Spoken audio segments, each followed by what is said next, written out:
Mbote lisuba de balandi to koma peut-être mais ça ko kuta na biso na bino esengoza ya ngai ya komona bino nyoso ba e auto signa contrat to la kaka bino mbula butu moi tozana pour na conserver République démocratique du Congo conserver ba Congo mani nyoso tout oyo bazoluka oyo ba yeba katemba nini ko lekala mboka na biso Congo na yebisaka bino un jour ezala bande ko mususu baza libande ya mboka nzoto ezala libanda oui molimo esprit ils ont toujours dans le Congo dans l'abîment na libanda mais esprit na toujours il faut faire quelque chose pour mboka na ngai nazomona ba bazo kufa nazomona banzila malamu te nazomona ba politiciens ba poste bazo servir peuple le lenge sengelité ngai na za libanda mboka na fa na États-Unis na fa na Allemagne na fa na Italie na fa na France ni na ko ça pour la peuple na ngai ba congolais belé makanisi na bango ezali mais lelo na plateau yo na éviter et vous a témoignage et que la émission et que la conseil pour les bande comme susu pour la dabiso to le lenge nini mana ko senga na bande konyo surtout place aux ali canal 62 ndeko et les autres koma côté dans le mbango au comprendre lelo nazo m'a invité na kombo ya Zari Pemba Tsasa la fondatrice ya fondation Viviane donc yende aza en face na ngai aza personne vivant avec handicap bokolanda ye masoli de rosolo ya la lobby boyi na yede ko za témoignage et que la prédication et que la conseil pour les bandes comme mususu to le lenge nini bona na biso na bokeli nyosu après là on est dans la bino bande kwa INC azar les autres la biso dans les fous des caméras na koyamba être bête masolo la politique mais awa na bête masolo ya social ya ba congolais social ya ba congolais est-ce que dans mboka Congo toujours à charge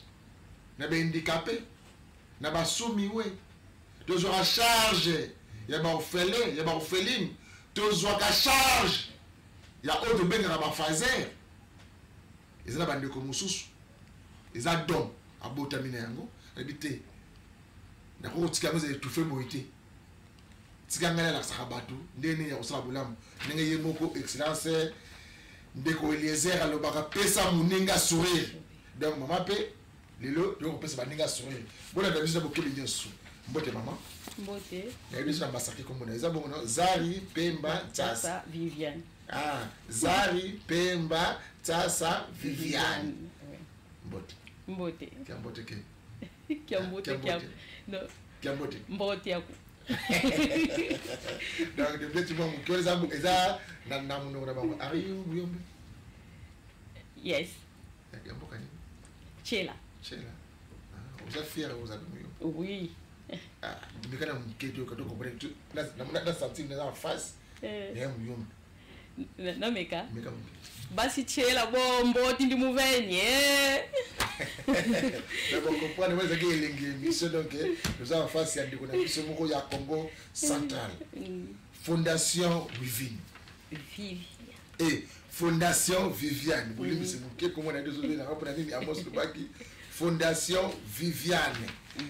Mama, na mboka na biso Congo to le kana étape moko ya malamu te concernant ba ONG, ba fondation, ba orphelinat. Na moni yo ye na fondation Viviane. Fondation Viviane. Oza ko immortaliser kombo ya parent na yo moko ya mama na yo. To ozoga makanisi osa fondation Viviane. Mais là ko expliquer mission d'introduction émission. Tu va pour na nini fondation Viviane. Bon. Non, à dire vrai, ba camarade nanga onga na yaka na bango, nde mutu ba rubai keza la fondation Viviane. Nga tona yaki intention na ngeza la kaka ya ko soigner bana. Allez, il fallait qu'on paie ça combo na eloko to mito sala. Bango nyonso babaluki puisque to yaka to zaka 8. Ba italien quoi. Bango balobi yo moko. Parce que ozo souffrir, ba ndongo mona ndenge ni nazo souffrir na kende boy Rome na zonga Turin tout. parce que nazaki na objectif wana balobi tia kombo en tout cas ngai yelaka ngai te bango nde mutu batiaka kombo wana. Esika nini fondation Viviane? Eza na Mbudi, na commune à Mongafula, na Kintsuka, vers le fleuve là-bas quoi. Ma connaissance je qui me la fondation Viviane. Au long de mes clients, pour la Italie, au Ghana, on a la Congo, au Pony Sika Oyo, aux autres locataires, tout c'est pas n'amo. Et pas n'angamo. Ok.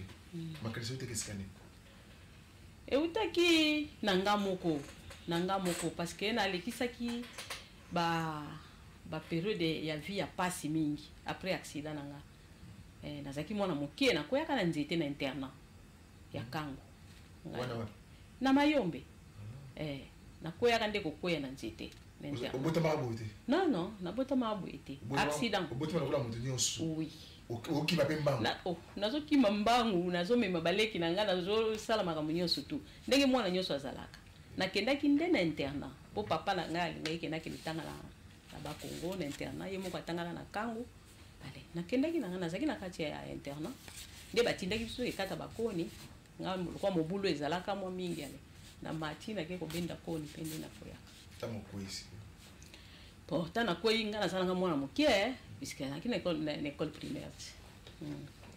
Alors il fallait bango baluka ba solution ezalaki ngai te. Donc c'est-à-dire moi ba erreur esalamaka parce que bango bakanisaki yango neti mo eloko mwa mokie neti mo eloko mwa mokie peut-être une semaine aussi là moi na otambola zongi babombaka likambo na peu près 2 semaines donc batienga na hôpital série wana courte joie azana nous na été so boyebi docteur courte joie wa mondele ya mondele ya mundu bazala wana nde na yeba ito ya mundu bazala po ba chaso ya mundu azala mundu te nga na yebi ya mondele azalaka nanu. Alors ba ma sœur ba tant ba yeko yebisa bango ke non il faut boluka ba parents mwana oyo parce que kana eza problème eza makasi oyo azui awa tokokoka ngote le sika ba yeko benga papa na temps wana aliya za kosala banque du Zaïre papa aleke ko bana musala ba pesi ambulance ba pesi médecin ya banque ba yeko zwanga na kambo mais ba problématique ezaki mingi penza vraiment ebele na kati ya famille donc famille bebaki mingi ebebaki parce que na famille na biso nazaki mwana liboso te oyo na komaki déjà na problème wana.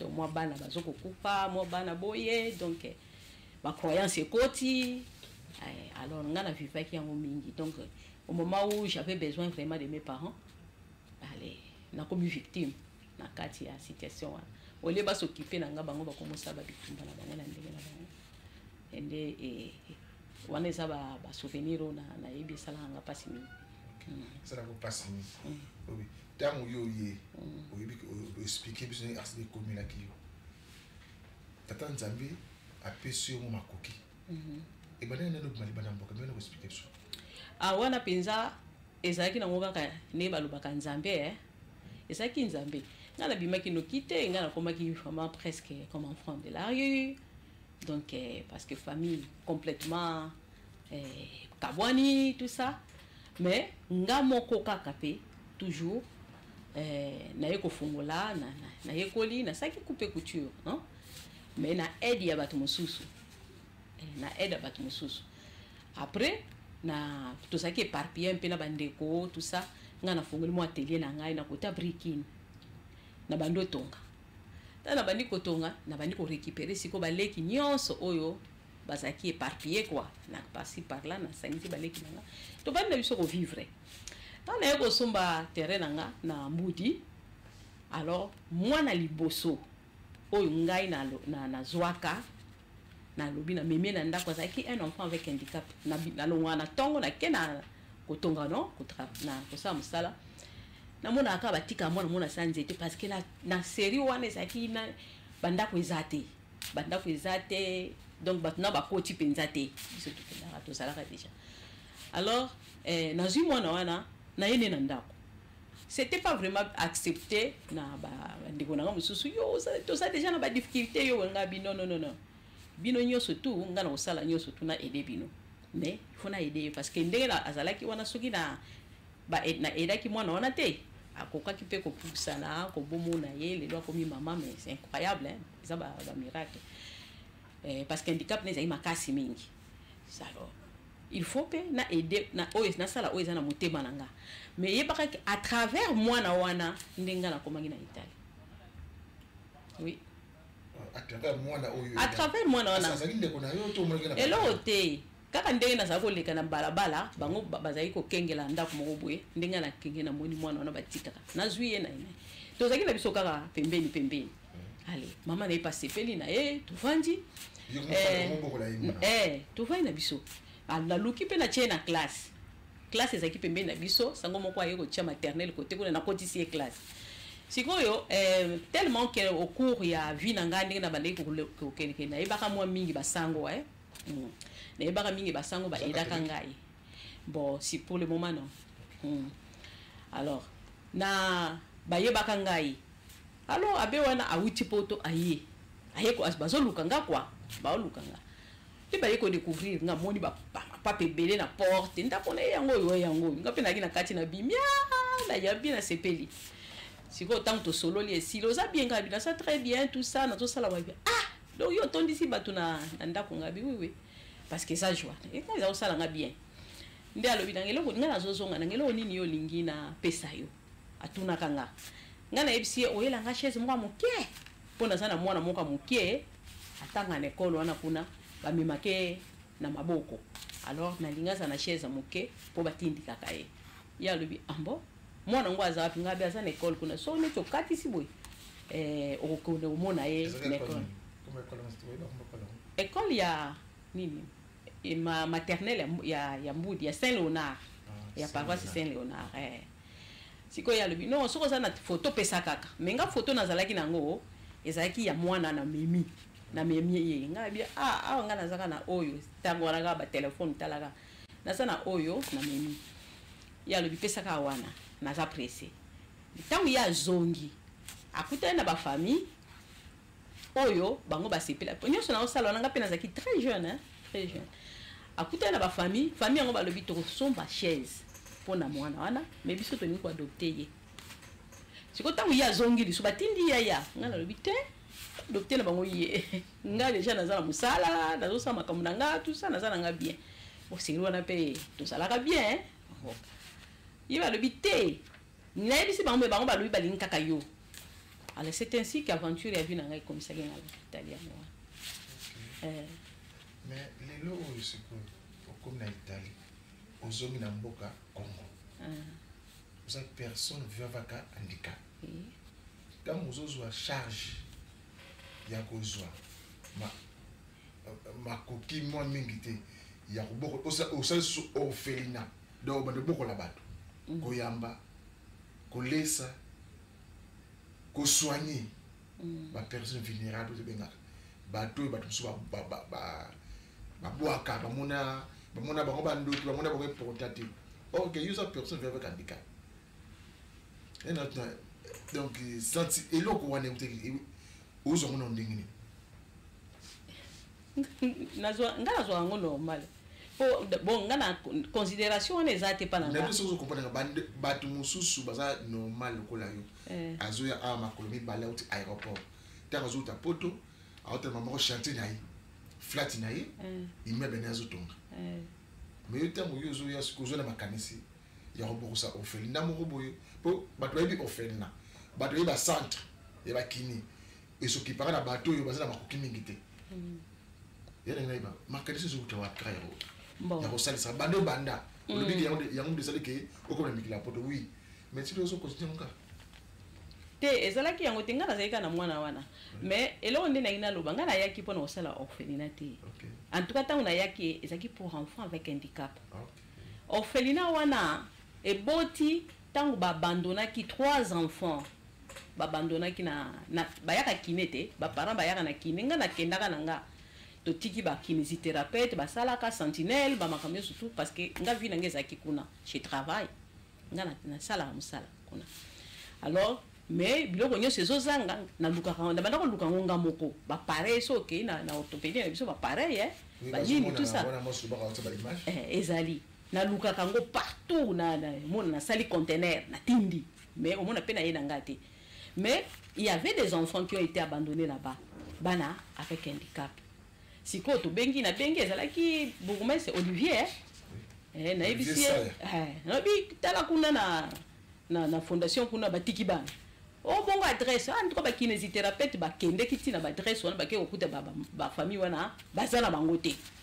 Donc on a compris que c'était l'abandon quoi. Et là ça qui nga passe ezaki ke et rappeler nga les nga moko pe souffrance nanga. Alors on a décidé nga le bon baza bana boni o bana misato na kiti na ye aw. Alors na ebisi papa Olivier ki nga na ebisi biso to na statut na biso makambo ya orphelin ezate. Donc c'est possible était que to garder ya le binga pe na luki placement na zuité. Alors et là on a aussi les alliés qui couper ça yo avocat pour obongola statut. Donc c'est ce qu'il a fait pour biso to zo moyen ya kozwa bana wana ngai na ebité mais ngai sala ngai sengo na ntango na tali bilongi na bango na moni bon kitoko donc na moni bango na ndenge ya mabete na moni bango des enfants intelligents ya basi kitoko habibo ya pas de problème oya so azaki na 4 ans mususu 5 ans mususu 6 ans abioa isa na ba bébé te to bongisi penza moi une chambre bien na zui maman moko tout et puis ka ndenge wa na idée que to bokola ka bango wana moni ndenge ezalaki après si non tozongi boye tokei mu komususu o ba yeko tika bébé place à bébé ezate donc c'était et yaki ndenge wana combien de bana combien de membres baza kuna kati bon pour le moment ndenge baza kuna baza 48 mais biso to sito balisi to bandi ko balisi parce que depuis 2004 hein. Depuis 2004 bana babimi ba mususu tozana moi c'est ça avocat kala yepe kala ta zobala ya santo ne ba oui tozana mususu ba ken Europe oh oui baso anda biso de mission pe bon ngala essayer bango te mais je crois que na kotindela bango ce qui au cas où tiango tout ça kotindela pas na misa to zora liboso na vina bango siko continuité na muzandengi babali bali musu aza déjà na bana mi bali moko comme ne Vivienne ya mwasi comme ndo inanga bon mususu akendaki ne na aza na Europe mususu ye wana komi avocat wana mimi sata liboso et ça on vient de mon discours non batu bakanisa ki bango baza utilité na vie de le oyo bango ba komité bon na kanisa ka penza ba façon ya ko raisonner ya batu mususu en tout cas ils sont différents nanga ils sont différents d'ailleurs ngai tant on a décidé makambo oyo na eli awa exactement pour na makambo ya adoption quoi.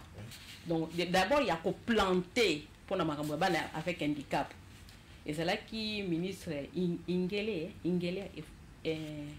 photo oui azaka ministre affaires sociales non azaka ministre affaires sociales ayamanga kitoko penza vraiment ngana eto mais ayebisaka ngai yo yena ba camarade no a pour ça la nini ya ko soigner bana avec handicap pour na ko sala bo pona yena yo pona na sens business te ngalo bi batinyo so basala ma pona business te mutu na mutu so ka botami asana eloko na ye o ya sepela kanango o ya linko sala abi c'est dur ngabi eloko facile pesa la rater mais o ngai nazana ngona kati mutema yango na ngana ko sala donc ngana eto to kendela kandengi wana donc c'est pour cela ngana za une personne avec handicap mais natangi nazo sala na osala makambo minene bongo sikoyo bango na komona bango ndeni et puis bana wana bazalaki kokoka komi ndeni balobaka na lingala kosala kiniengi devant ngai te parce que nazalaki direct wana kututika no kaka talaka nga yo kutoza bien vous voyez nazalaka ko seka mingi na bana na ngai donc ko jouer yo kutoza no bien surtout ceux qui azotambola mususu azalaki kotambola boîte ça yo kutozo tambola te. Vous voyez un peu. Donc, ils ont qui milieu la biso, ils ont qui na joie, et ça toujours na joie et tout ça. Même bana nanga lelo, bango nyo basa ba handicapé mais ba considérer ngai penza que on dirait que na pena maman penza na pena maman. Pas bénéfice. Maman Viviane Pemba Tsasa. Bazo na biso na télévision. Mon donné sous à l'église pas que ni lola. Oui. moto nyonso akende église bakende lolo eloko nyonso moto asalaka na vie ezalaka na bénéfice na oyo nyonso yo kosala oyo intérêt na yo ezali nini intérêt eza esengo nga namona yango esenge surtout nakopesa exemple ok ezaki c'est dimanche oyo tosalaki fete ya bana biso mibale bazwi examen d'état alors nazo bana wana bayaka mikie alors nazotala bango bo biso tobimaki na nga na mobali na ngai ezalaki lokola siko bainvité mpo na yebisaki bango bokosala makambo c'est pas la première fois ka nde tosalaka te biso tokopesa kaka te et puis bino bosali boinvité biso ntango mpe ngongo ekoki babia bamama baya bakita do bainvité biso tokita bazalaki mpe na bakamarade na bango babengaki tout ça biso bito zwi mwa kado na biso na liboko totie tokiti alors ntango ye kokoma na ngonga mwana oyo ya mobali très timide toujours ye azalaka ne timide abandi kobina oyo ya mwasi na moma ya miso ebimaki ngai parce que na moment wana nazokomona bango déjà ndenge nazwilaka bango na basouffrance na bazalaki na basante malamu te kwashakor bana donc mais siko ntango nazotala ye na kitoko akomi nango nazoyesa mbai nanga ezotouche nge vie eza ndenge mwana azosepela vous voyez donc eza eloko moko monene nayebi te soki nayebi te mponi bino bomona yango ezala contradictoire mais moi je crois que en tant qu'humain eza esengo moko ya makasi esengo moko ya eza inexplicable inexplicable nga monde na famille mama abotinga mama na ngai kombo na Julien kunangona mwana wa famille ko na charge yokulante ne mama na ngai zali mama na ngai malgré asali kiza AVC à l'hôpital non famille boy dans nazo on dit comme ça nazo solo na nazo émission mama abotinga mo aboti biso boy biso 4 c'était Koli ngai Didier Pablo Dina Lucie la Emerance la boti biso 4 dans na biso souffrance na bino les autres na ba question wana les autres na motema na ngapena et on a tout ba bénéfice nous en avons nous avons intérêt nini parce que na yebi vie bomena ba tout suba kanisa ke kozala boy valeur ezati utilité ya moto ezati bazobosa na non nzambe azamettre à temps pe à circonstance et là moto abosa na surtout congolais yango wana mais to mona ba ndeko mususu na bala lokola yo bako senga bako kemande esala comme ndenge et ça là nga bien te parce que je crois que bazo mériter ngote eza en tout cas eza kitote moni esala nga pasi soki penza nazalaki na possibilité ya kobongola mokili donc pays na ngai na kobongola mais déjà nazobunda na makasi mais nga naza sûr que soki baza bien encadré bango mpe bakokosala bakoki mpe kosunga mboka bamikili boutaka wana baitalie bafrance est-ce que bazoka mpe bahandicapé basume lokola biso nde tototaka bango na baboulevard litrate zo bamande bakosenga bamboka jamais yango nde nalobaka biso okomona ta handicap moko na nzela te parce que de tout d'abord eza bazo obligé yotanga et puis bango moko ba obligé ba pe musala pe il faut directement ozwango na ba institution à l'état tozali na commune moi je travaille à la commune tozali omoni donc otangi ozo travailler ordinateur no eza wana banini tout ça eza problème à makolote eza problème à mutunde ni tout ça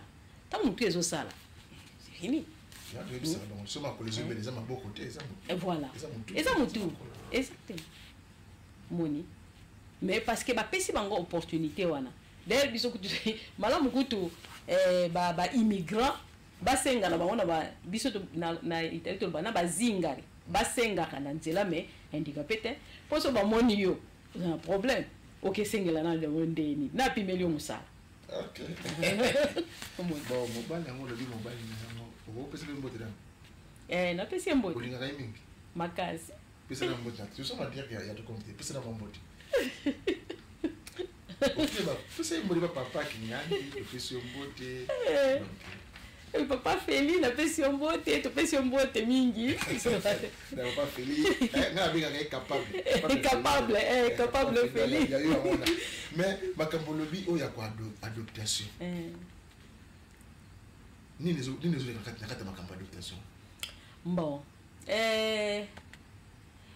ngai avant hein avant que nazaki nanu na orphelinat te na komi koya te nga nazaka na makambo na nga kine banini na yaka na kendaka na komi komona bana na babalabala soki na ye totambola za musuma luku we kaneza na zwana ba camarade na nga komona ke via mwana za na balabala te pourquoi ça na balabala te alors pour quelle raison sikoyo et ça ça nga passe en tout cas j'ai fait une histoire ici na lobango na mbai na lobango ngo pe na ba camarade bana moko bazaka misato nga nazaka koya kokende na monaka bango omoni kosenga wala banini na voyager na zongi bakomi bale na bana kopesa bango mobani na tuni wapi ndeko na bino akufaki na voyager na zongi tikali moko na voyager na zongi za sute ba camarade balobi ke bakufaki na bango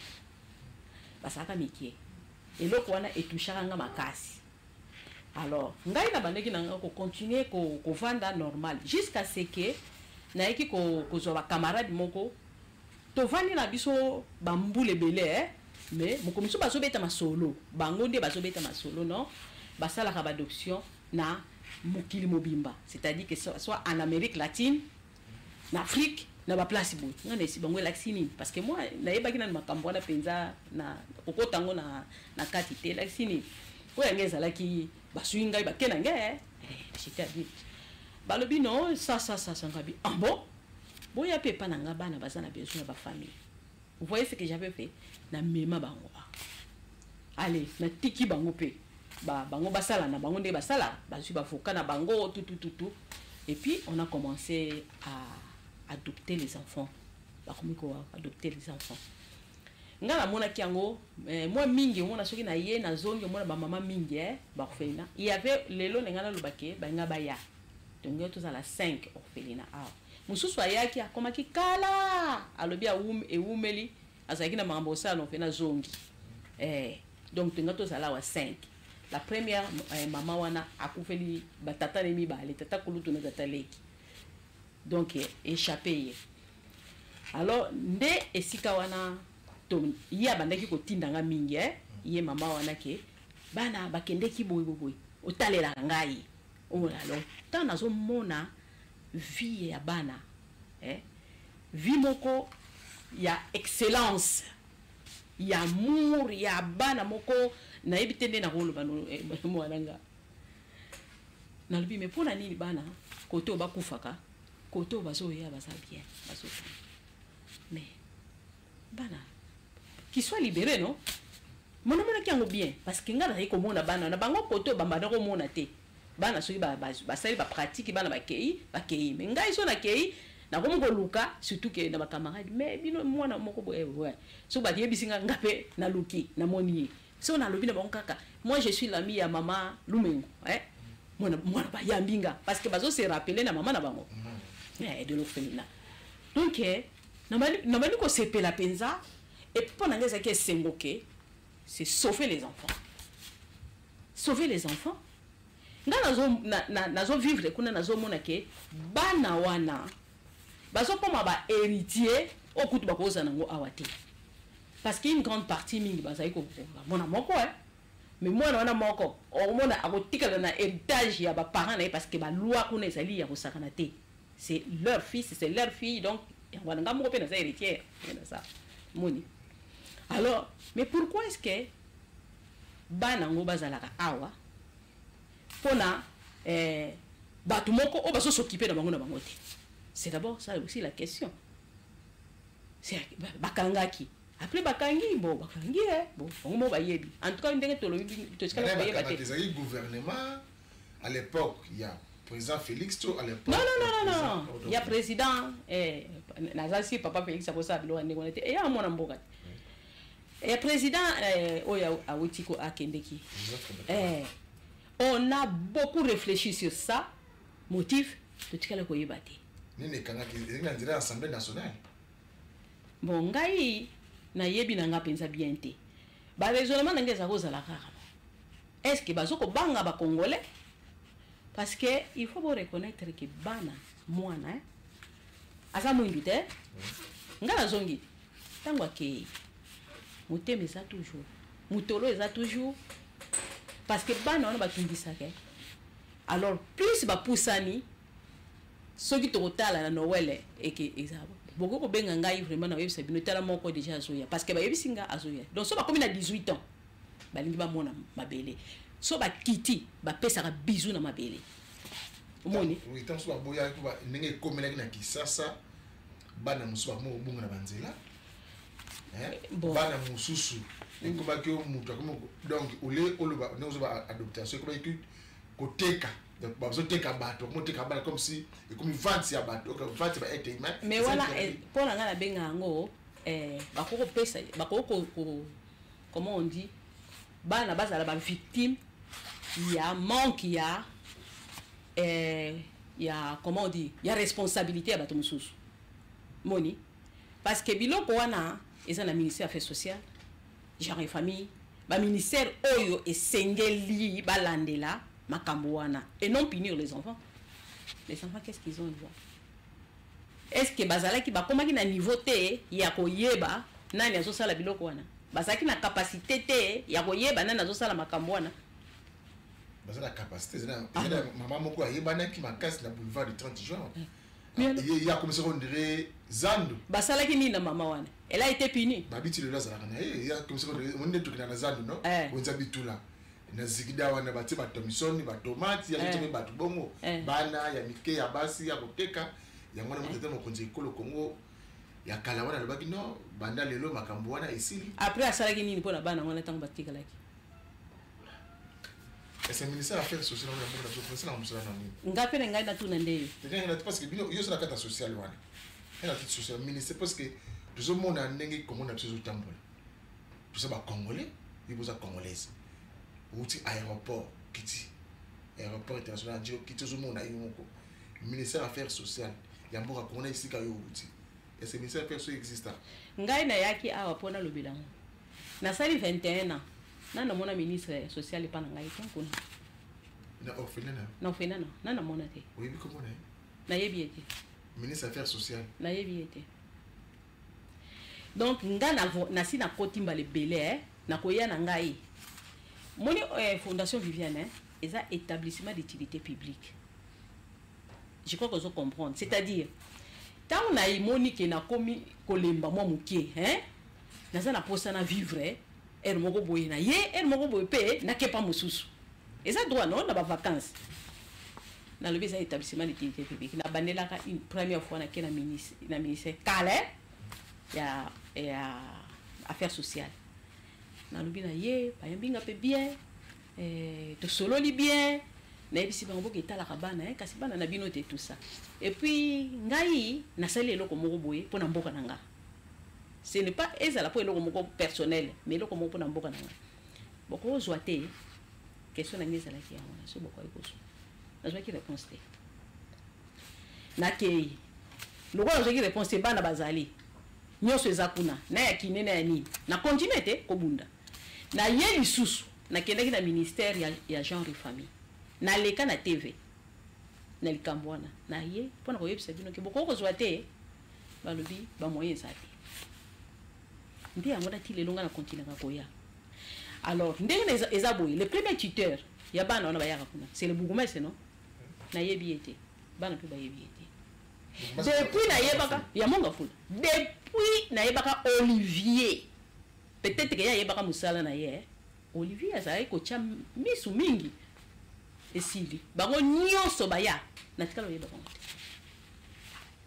baya kate dernièrement aki je crois année passée na moni bala momi balé baye baya kakuna ba jeune pona ko sala comment on dit oyo bazotanga na bauniversité bayebaya bastage bastagiaire ntango etuni bango bino boye bokomi ya ndenge ne papier na bango oyo te batindi biso toya kosala stage na wapi o ministère affaires sociales ngabi bayebi biso natunaki bango ndenge wana so baolanda bazoyoka bayebi biso mpo awa nanu batya makolo te basubvention mpe ezalaka ya baministère que babina moi quelque chose oyo comme ozobokola bacongolaise oyo l'état kanisi mpona yango oyo ayebi ka ya deja kotika linzanza miliki ntango bebe azoya aya koloba ya kotika linzanza miliki na fondation Viviane eloko te omoni ngana depuis 2004 bana na ngai bakomi komona batu babenga ngai naza na kotiki mama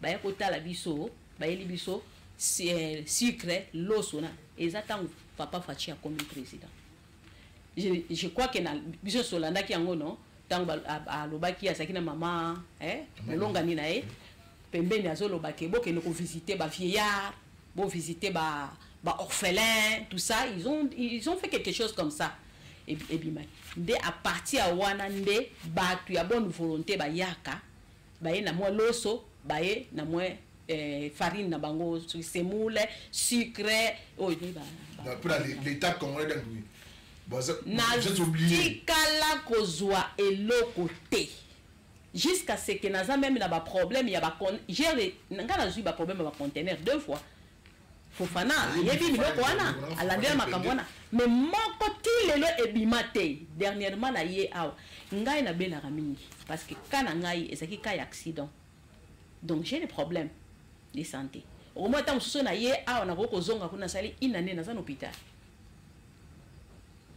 mais conteneur na o etikala wana na utei kokende na matadi bato ya balobi ke bateka ngo aux enchères conteneur à bana onga na sana malili na hiver kuna ngai ndongo lobi personne avec handicap to koko loba nde baloba koka asaleli bana conteneur asali bana bato bana ticket bana ticket conteneur autant ce mutu normal asa makolo makasi na makena tout abwaki voilà l'état ya ngo kaka congolais ateki conteneur bana wana parce que c'est bon parce que zali bango bateki conteneur pour misoleza kité conteneur payé to futi kuna na futi awa na futa conteneur wana tozala ba preuve na biloko nyonso tout mais bango bateki yango baloba nini eumelaki na teki Dégerade babenga bango bana Dégerade Dégerade DGDA beni non DGDA oui.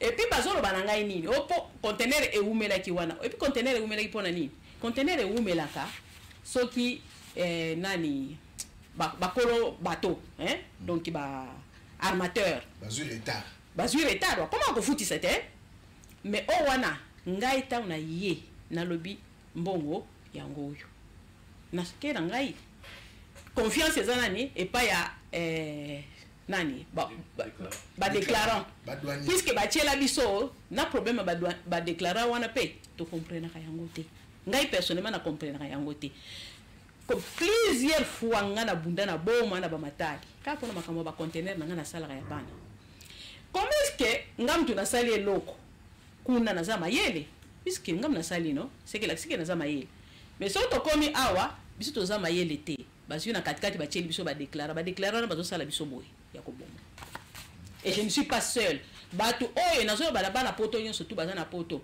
ba msu ba kufela awa likola ba conteneur na bango émotion makambo ebelele kanaka est-ce que baka DGD ya ozolobela wana yo komleke ba mukanda ke biloko oyo ezina kata conteneur eza pour la population ya Congo eza pour bato baza démunis bana étiqué ngana komaki mukanda te parce que ngai na kendaki ko dédouaner conteneur na ngai ndenge basalaka sans en bonne et due forme nazaki na tina ko komela bango mikanda te ngana iko koma na problème nde ya armateur tanga komisi koyo ko bakisa mengana armateur toyokani balobi na ngai futa tina suka nango futa $1000 comme ça babimisa konde ngana za kuna titozolo na bimisa $1000 na pesa avocat akenda kuna futa eleki une semaine bala bazozwa te mais ndenge nini aussi ofutek atindeli ngana futek e bongo bazo libérer kaka tendenge nini on dirait que basalaki jeune bango ke lokola na vanda ka musika balekisa temps eleka po bango sikoyo bazoma bateka na bango parce que nga natunaki bango DGDA wana bino koteka parce que problème ezalaki wana bino bosi bozwaki na bapapier tomonaki ke déclaré na biso afutaki mbongo na DGDA. Mais il faut porter plainte, tu as des droits. Papa, na portaki plainte. Deux magistrats mobimba. Na kokene kuna na kauki na Gombe kuna. Esika na bandoke na tribunal na bana na ngata musumi bale to vandi wana. Tipo kwa talaka na condition na ngai wana. Oyoka na suka wana avocat ya lobio magistrat lobi tokutana akosala biso si. Mengana yaka awa pona tamukie. Na ye awa te pona ko vandela awa ina ne bonga kuna musala. Alors na kozonga boye o magistrat mona nite azobela na kenano. Kuna pena okene kuna na travailler na zuwa ni me bolo ba ne conteneur ba kaka ni na zongi lisusu na vivande kaka yango wana kaka. OK, na ofene na yango osokipa kaka na ba personne vivant avec handicap to ba tout normal pe bazala. Non, bana baza kuna baza normal. Baza normal. Biso sikoyo tokomi na bon na bana mwa mingi ya ba o baza na ba personne avec handicap yango wana ngana banda ikoloba na so tala boye. Papa, avec fermeture, il y a situation oyo, oyo bango moko baluki mais bato bazo fouter ça bana. Ngana sepelate vraiment mingi na babiloko modèle ndenge wana ke ce sont des autres oyo bazo baby ça et c'est musu bazo o bazo futa baza ba mususu. Ngala lobi biso tozana bana wana neti boye mwana moko baya kotikela biso kuna na yite so commune nini ngona bosani na assistance sociale. Mwana na komutambola, asaye konguluma boye komutambola. Mususu su aza wana mususu pe aza wana donc. Ngala lobi oyo baza normal, acceptable. So baza na ba problème ya mitute nini te. Bakenda kana bango. Po biso to tikala ko suivre ba oyo handicap parce que et puis et comme lourd, lourd dans sens ni. Moi na il faut vendre na orphelinage 18 ans, tu as 18 ans. Mais bana biso siko bazo comme ba jeune. Ba bébé qui toko goût.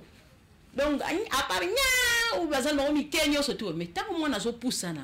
Ezala sa jeune fille eza jeune ba problème eza makasi koleka donc biso bazo ya ba bébé mais ba wana pe bazo kola mais na yebi yo eza souffrance to yebisa bino eza musala ya pasi imaginez que oza wana oza na mwasi na bana ta mususu mi bale misato oza souffrir déjà et bon biso ba toza na mo ba 48 eza ndé.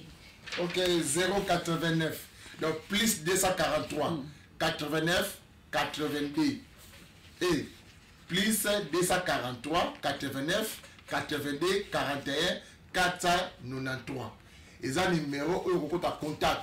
Ce que vous pouvez contact directement la Fondation Viviane au bien numéro OYO plus 243 89 82 41 493. Voilà, vous pouvez contact directement na maman Nengazo Benga azo kosola biso au komeli bango ba ko répondre automatiquement.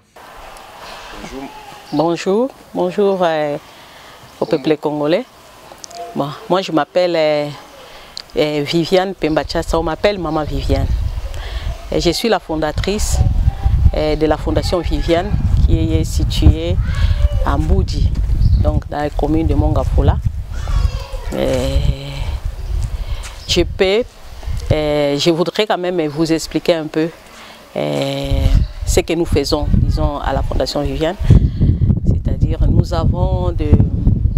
recevons ici des enfants vivant avec handicap. Ça, c'était la vision. Parce que moi-même, comme personne, vous allez le remarquer, je suis en chaise roulante. C'est depuis l'âge de 8 ans. Donc, j'étais tombée dans un arbre à l'internat dans le Bas-Congo, donc à Congo. Alors, j'ai vécu beaucoup de situations, beaucoup de souffrances et tout ça. Pour des raisons, disons, familiales. J'ai eu la chance d'être adoptée en Italie, donc en Italie. Même le cœur, comme on dit toujours, reste toujours dans ta terre et tout ça. Donc, j'ai décidé de rentrer au pays pour porter ce que j'ai, donc ce que je pouvais donner, disons. Alors, j'étais venue seulement pour soigner et de donner un peu de soins à mesure de possible aux enfants vivant avec handicap, dont les familles démunies n'ont pas de possibilité de se payer ces soins-là en kinésithérapie. C'est ainsi que nous avons la kinésithérapie ici pour enfants et l'atelier d'orthopédie où nous fabriquons des prothèses quand il faut aux enfants. Donc ça fait plus de 21 ans maintenant. Nous avons accompli 21 ans parce que c'est 2004. Hein? C'est depuis 2004. Aujourd'hui, nous sommes en 2025. Il y a beaucoup de résultats donc, dans ces cadres-là. Et pour cela, malgré qu'il y a, à cause de ces enfants-là, que nous sommes arrivés à avoir un orphelinat. La réalité, c'est que parce que les enfants qui venaient en soins, 3 enfants ont été abandonnés ici. Avec les bourgmestres, on a cherché les placements et tout ça. Et il n'a pas trouvé. Donc il nous a demandé si c'était possible de pouvoir s'occuper de ces enfants-là. Alors moi, ça m'a fait très mal parce que moi-même j'ai vécu aussi de telles situations. Alors j'ai décidé avec mes amis de faire ça, donc de prendre en charge ces 3 enfants qui sont déjà des grandes filles, d'autres sont déjà mariées. Et nous avons commencé aussi avec l'orphelinat. Je ne pouvais pas abandonner ce dont j'avais besoin de faire, c'est-à-dire la kinésithérapie, parce que c'était très important pour moi. Et de voir aussi comment les enfants récupèrent. Les enfants récupèrent, il y a des récupérations de 100%. Donc changer un peu le futur des enfants, c'était quelque chose de très important pour moi. Et nous avons commencé aussi avec l'orphelinat. Actuellement, il y a l'orphelinat aussi. Il y a aussi des grandes personnes qui viennent ici, mais là, ça ne regarde pas vraiment exactement la fondation parce que c'était à leur demande. Moi, je suis basée surtout sur les enfants où ils se sont soignés gratuitement. Bon, nous avons l'orphelinat, ça fait aussi, disons toujours plusieurs années que ça fonctionne avec les enfants, mais ce que je peux dire, développer, ce que je peux développer, nous en parlerons, je crois, quand l'opportunité sera là. Mais je peux dire que nous souffrons beaucoup, parce que, comme on dit, d'habitude les gens disent partenaire, mais moi je ne peux pas utiliser ça comme partenaire. Je ne peux pas prononcer ces mots exactement parce que ce n'est pas... Je ne vois pas ça et je ne vis pas ça dans le travail que je suis en train de mener, quoi. Dans cette œuvre, disons, que je suis en train de mener. Je ne vis pas ici, je vis en Italie, mais nous sommes souvent ici avec mon mari. Parce que si on abandonne tout, ça ne marche pas. C'est tout ce que je peux dire pour le moment. Et je vous remercie beaucoup. Et je salue tout le peuple congolais. Maman, vous avez caméra d'Abisso. Message. C'est plus un message on a lingala. Pendant 3 minutes, il peut passer sur le Congo avec un message. Tant que je le Congo, à comprendre ma Camerouni ne sont pas réellement dans le Congo. Parce que vous êtes comme assistant social.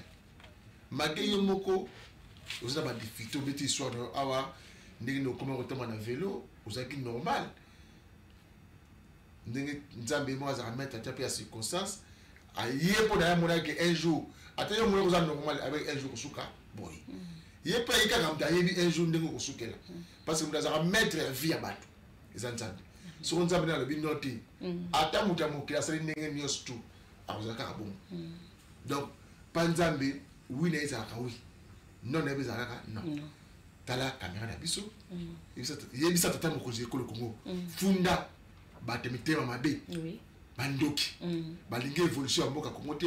Ah, il y a ma caméra sur la Congo. Caméra à ma Viviane. En tout cas, merci beaucoup.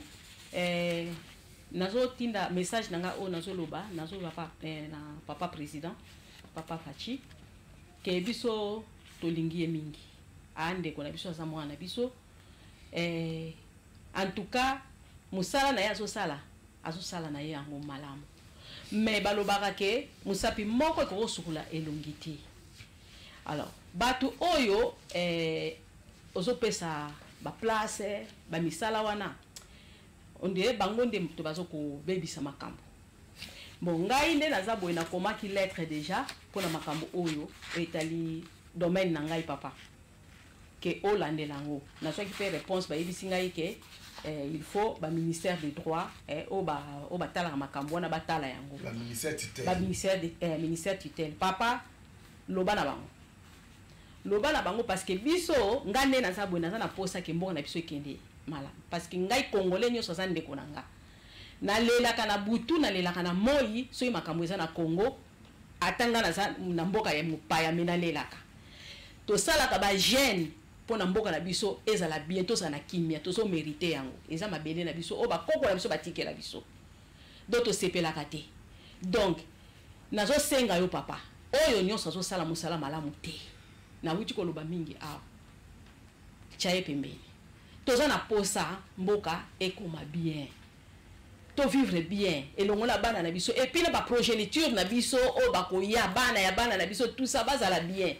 ndenge mundele abatela ka bana na ye biso pe toza na posa vraiment ekoma ndenge wana papa fachi en tout cas yango nga nazo senga na yebi ke ozo souffrir oza mwana na biso to sambela rapona yo to yebi ke ozo souffrir parce que awa na mboka oyo balekisi peut-être que bazo mona ke peuple azazoba peuple asi amesana na bapasi peuple bonete ngana zana ngana kati ya social na yebi ke ba peuple congolais azazoba te makamu nyonso oyo bango basala même ko bomba na nsima na yo peuple ayebi na ye mende azana makasi wana te azo ba susu te asala ndenge nini asuki mais ngana zana kundima papa il faut frapper fort oza mobali naza mama na yo naza ndeko na yo naza pe mwana parce que yo komi président o komi papa ya bana nyonso tout na ya biso bato toza déjà bakoko yo komi président oza déjà président oza déjà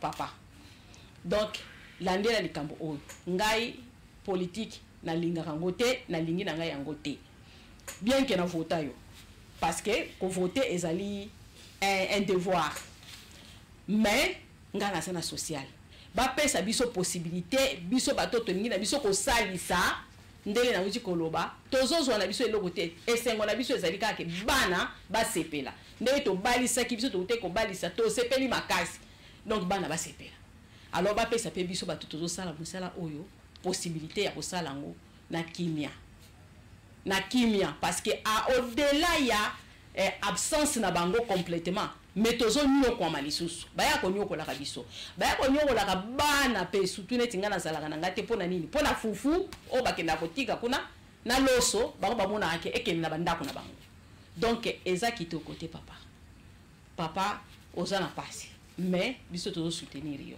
toujours. Okay.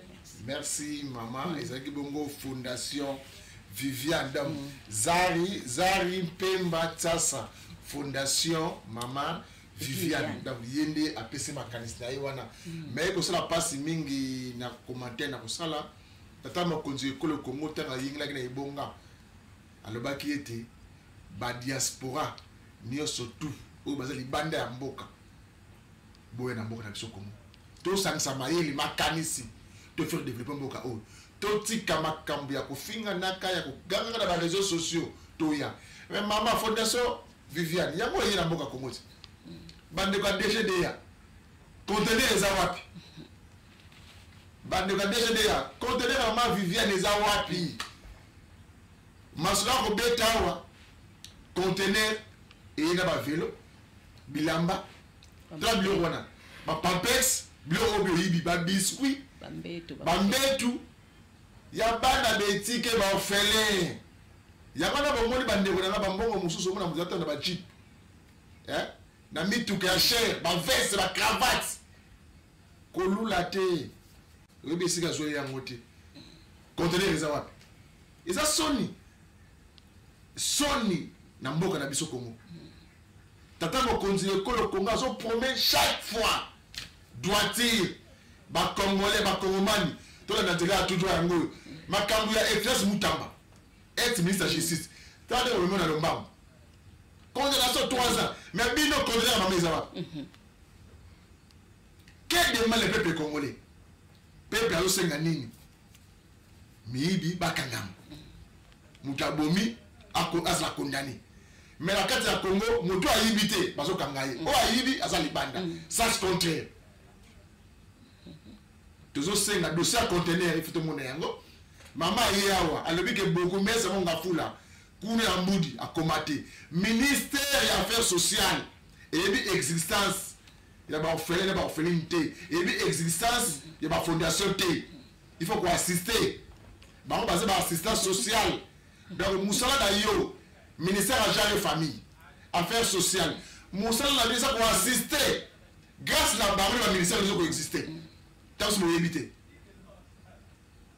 grâce ya bafondation ba ONG nde ministère ya genre et famille ministère ya affaires sociales ezo koexiste ntango somo oyebi te babengaki yo excellence batie oputa na mutu mais oyebi utilité ya kozala excellence ya ministère ya affaires sociales te c'est regrettable pour ce pays tokolanda na dossier wana ya conteneur tokotika yango te tosuki apona mokolo malelo tika ete kimi ya kolo nzambe eyingile na mbote na bino tokote mokolo malobi